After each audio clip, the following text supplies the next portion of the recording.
In the jungle, in the rainy season, you're going to get wet. If you don't stop and dry yourself off, you can end up with some wet weather injuries like immersion foot, also known as trench foot or jungle rot.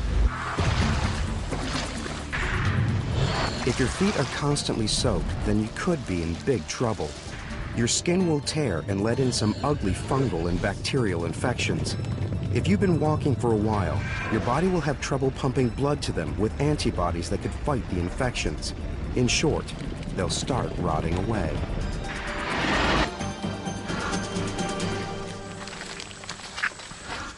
Now, right now, my boots are wet, and I've been walking a while, but my feet are just fine.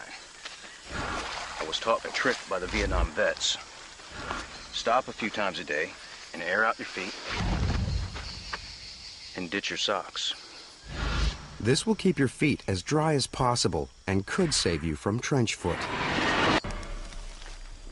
But even in the jungle, there are ways to stay healthy. Walking through the jungle can be a lot like taking a trip down to the pharmacy if you know what you're looking for.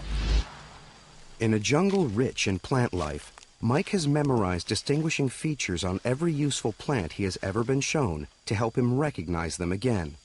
This is Vismia angusta, known to the locals as peacherina, but Mike recognizes it by the thick red veins in its leaves. Now this tree right here, I like to call it the iodine tree. And it's pretty easy to use. You simply pull off one of the leaves and just put iodine right there on all your little scratches.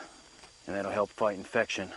And it's a good way to help take care of yourself while you're out in the bush.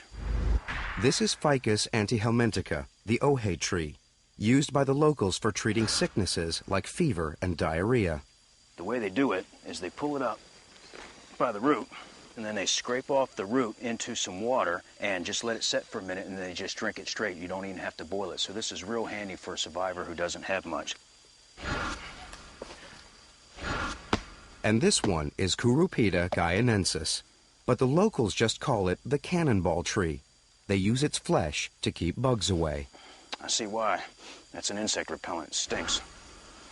Basically, most of the things that can kill you are the diseases that you can get from mosquitoes. So if you can prevent the mosquito bites in the first place, you got half the battle won. Even with no tools or weapons, Mike knows how to find much-needed protein to add to his fruit diet and keep starvation at bay. The secret is the root of a plant the locals call barbasco. Now, I've just been out in the woods gathering some roots that I'm going to use as a technique for fishing without a hook or a net. You smash these up,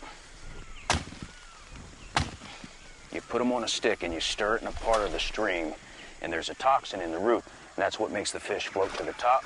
Stab them with a little spear, bring them home,